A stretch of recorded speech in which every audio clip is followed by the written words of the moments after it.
بسم اللہ الرحمن الرحیم۔ جیسا ویورز کہ میں نے آپ کو غصے کے اوپر اپنی پچھلی ویڈیو میں آپ سے یہ وعدہ کیا تھا کہ آپ کو غصے کی اقسام اور اس کو مینج کرنے کے طریقے بھی بتاؤں گا۔ تو اگر اس سے پہلے آپ نے اس ویڈیو کا پہلا حصہ نہیں دیکھا جس میں ہم نے غصے کا تعارف بیان کیا ہے کہ غصہ ہوتا کیا ہے، تو اس کا لنک اس ویڈیو کی ڈسکرپشن میں موجود ہے، آپ وہاں سے اس کو دیکھ سکتے۔ بہت سارے لوگوں کے ذہن میں یہ خیال ہوتا ہے کہ غصہ بہت بری چیز ہے، اور کچھ لوگوں کا خیال یہ ہے کہ غصہ ایک اچھی چیز ہے۔ تو بنیادی طور پر ہم غصے کے اظہار کے اوپر دیکھتے ہیں کہ آپ غصے کو ظاہر کس طرح کر رہے ہیں، آپ غصے کا اظہار کس طرح کر رہے ہیں۔ بعض حالتوں میں غصہ اچھا بھی ہوتا ہے اور بعض حالتوں میں برا بھی۔ مثلا اگر آپ کے اوپر لگاتار ظلم ہو رہا ہے، اگر آپ کے ساتھ ناانصافی کی جا رہی ہے، تو ایسی صورت میں غصے کا اظہار نہ کرنا آپ کی شخصیت اور آپ کی جسمانی صحت اور ذہنی صحت کے لیے ہر حوالے سے نقصان دہ۔ لیکن اس کے مقابلے میں اگر آپ غیر ضروری، جہاں پہ آپ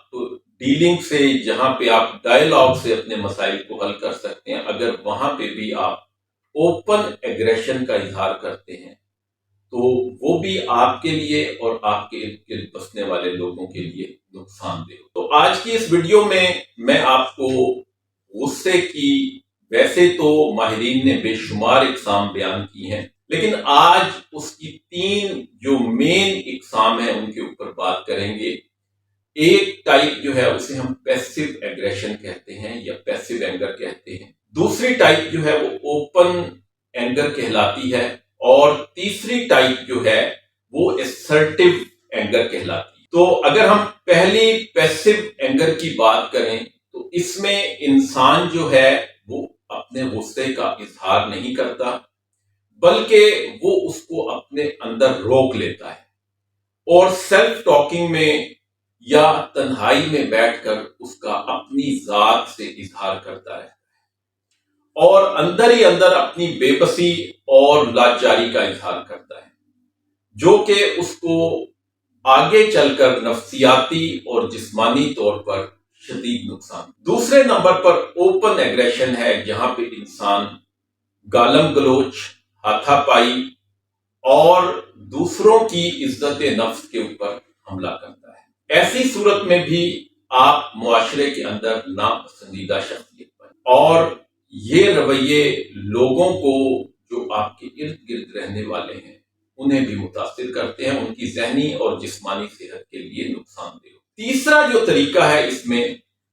وہ اسرٹیو اینگر کہلاتا ہے۔ یہ بنیادی طور پر غصے کے اظہار کا ایک قابل قبول اور بہتر طریقہ ہے۔ اس میں نہ تو آپ اپنے جذبات کو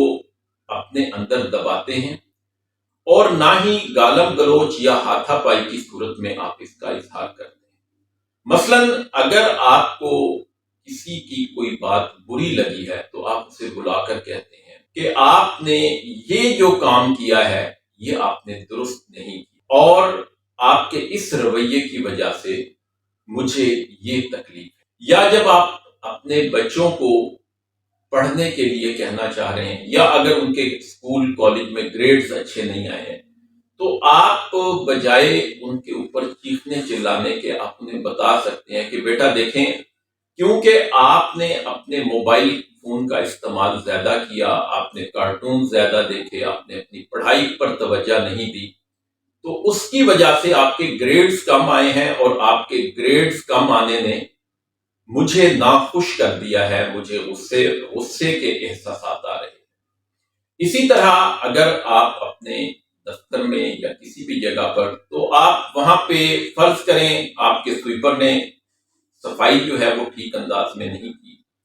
تو ایک تو یہ ہے کہ آپ اس کو بلا کر اس کے اوپر گالم گلوچ یا شاؤٹ کرنا شروع کر دیں، اونچی آواز میں بولیں۔ دوسرا طریقہ یہ ہے کہ آپ اسے بتائیں کہ دیکھیں، آنے جانے والوں کے لیے بھی اور میرے لیے بھی یہ بڑی تکلیف دہ بات ہے کہ جب میں دفتر میں آیا تو میں نے مختلف کاغذ کے پرزے یا ڈسٹ پڑی ہوئی دیکھی، اور جب میں یہاں پہ داخل ہوا تو مجھے بیڈ سمیل آ رہی تھی اور اس نے مجھے میرے اندر ناخوشی اور ناپسندیدگی کے احساسات پیدا کیے، تو آپ کوشش کریں کہ آئندہ آپ سے یہ احتیاط کریں کہ صفائی کے اندر آپ اس قسم کی غلطی نہ کریں۔ تو ویورز، آپ کوشش کریں کہ آپ اپنی لائف کے اندر اسرٹیو وے کے اندر اپنے اینگر کا اظہار کریں، اور اس کے علاوہ میں اینگر مینجمنٹ کے اوپر انشاءاللہ تعالیٰ آپ سے اپنی تیسری ویڈیو میں بات کروں گا۔